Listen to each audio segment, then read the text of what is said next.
This is BBC One, in colour. And now... Dad, the Didsbury Cowboy.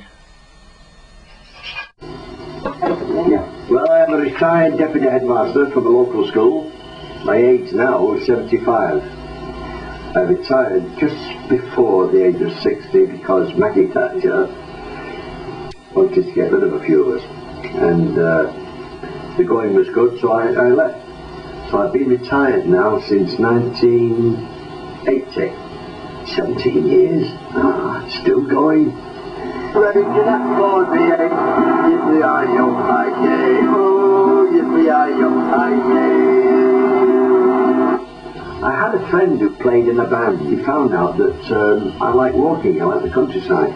And then I found out that he belonged to the geriatric wing at Withington Hospital, and that they were always struggling to get money for various things to help the old people. And their latest project was to try and buy a seaside house that they could use. They've got it now, but they were struggling when I was trying to help them, and that's how I started. But first of all, I was asked by the local charitable, the Catholic organisation, what they call the Poor Society, if I would like to support them.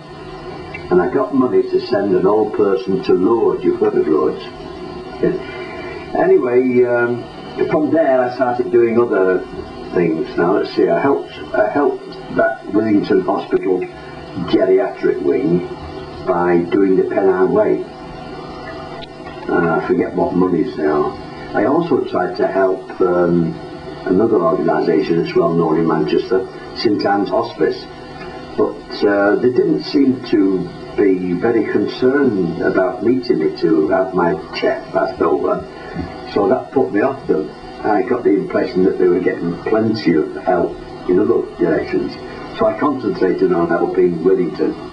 Now the Pennine Way was something like 83, then 86 the coast to coast, and 89 I decided to cycle around Scotland. And so I combined that with my next charity, which was to do 500 miles round trip. And it's in the book, that's it, isn't there? And got myself into the newspapers quite a lot in Didsbury, because I came off the bike, as you can see. It's all in print there, me all in my head. I actually cut my head, and I was out for 3/4 of an hour. It's a lovely way to die.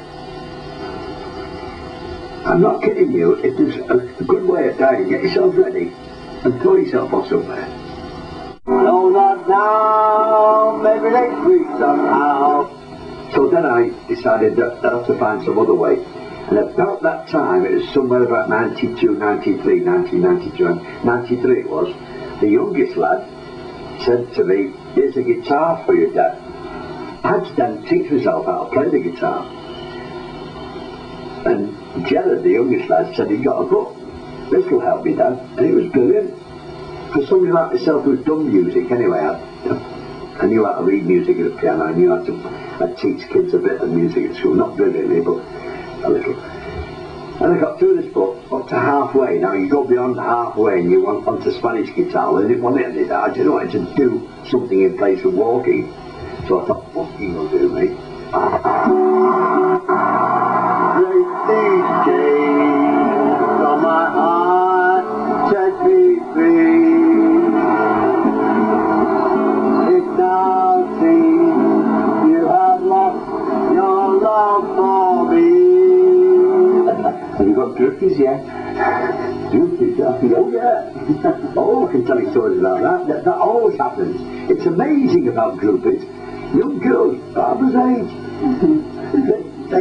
they hook onto an old fellow like me because I'm kind of like, oh yeah, you get girls. Yeah, girls are the, I don't know what.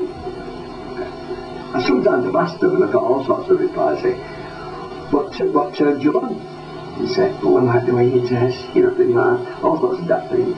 But the best thing of all is kids. You can see a little one being pushed in the pram and they go,